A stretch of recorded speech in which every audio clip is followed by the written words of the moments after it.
Hi guys, this is Mrs. Gaffney. I'm going to be going through a short video discussing limits that fail to exist. So as you can see here, there are a couple cases where limits fail to exist. The first case we're going to look at is a jump. So this guy's made by this piecewise function here.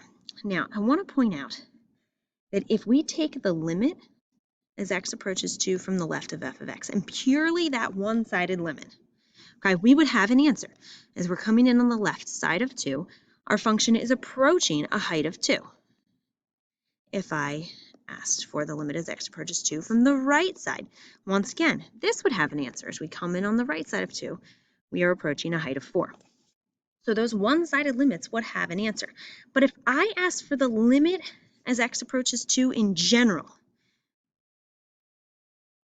of f of x, that would be D and E, because the left and right-hand side do not match. They are not equal. So the limit in general would be D and E when you have a jump. But let's be clear, if it was just a one-sided limit, then you'd be fine. Okay, the next case we're going to look at is an unbounded limit. So when you look at this graph, as we are approaching 2, on each side, they're both approaching infinity. Now, some textbooks and professors that you meet along the way, or teachers, they will say that this approaches infinity. Some will say that it is D and E. If it's a multiple choice question, they'll never give you both choices.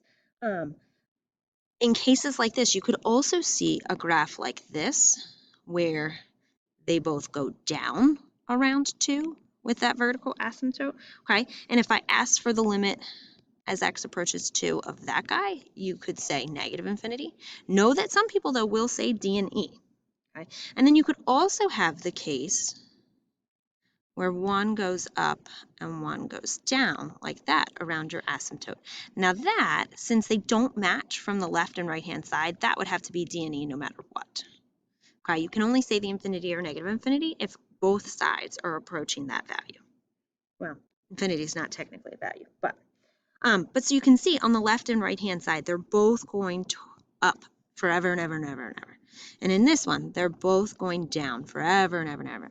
But this one, they're going in opposite directions for each. So we'll call this the unbounded case.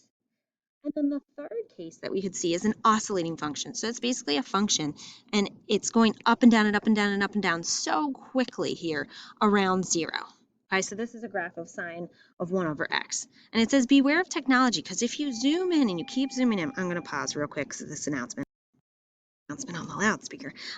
So in one like this, I think sometimes kids will be like, no, it's approaching a value in there, but it's not. It's going up and down and up and down so fast that you can't say it's heading towards one specific value. So if a function's oscillating like this, we say that that is D and E. All right, let's look at an example here. So it says the graph of g of x is above from negative infinity to 10. Find any values of c where the limit as x approaches c of g of x does not exist. So sometimes kids will want to say 2, but be careful. A hole and this filled in point do not affect your limit. So that one, as we approach 2, that one, the limit of that as we approach 2, would be 1. That does exist. So do not say c equals 2. So if we keep going, we can see, oh, there's an issue here at 4. We have that jump or that break there. So we would say c equals 4, okay? And it doesn't ask for us to explain why, but I'm going to. So here we could say the limit as x approaches 4 from the left of g of x does not equal the limit as x approaches 4 from the right of g of x, okay? From the left and right-hand side, they're approaching 2 different values.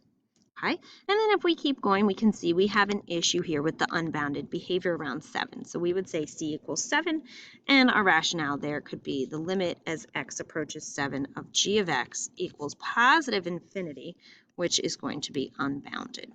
So once again, you could say they approach infinity, but just be clear, if a book or a problem gives you the choice of D and E and not infinity, then it would be D and E there. All right, let's look at one more thing here. So the portion of the graph of g of x is above. The graph supports which of the following limits does not exist due to oscillating behavior. So oscillating behavior just basically means you're going up and down and up and down. Think of like an oscillating fan. Now, granted, that's turning from left to right and left to right, but same idea here.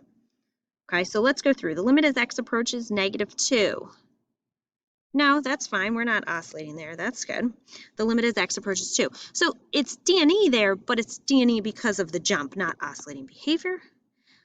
The limit as x approaches negative infinity. So if this arrow implies that we're continuing on and on and on. First of all, it's not oscillating, and also it's not D&E. That would be heading towards infinity as x goes to infinity. Now here we're assuming that this, not saying it's sine, but it kind of looks like sine, continues on in that behavior. That would be an oscillating.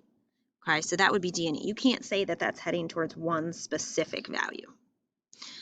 All right, I hope this video was helpful in describing limits that do not exist.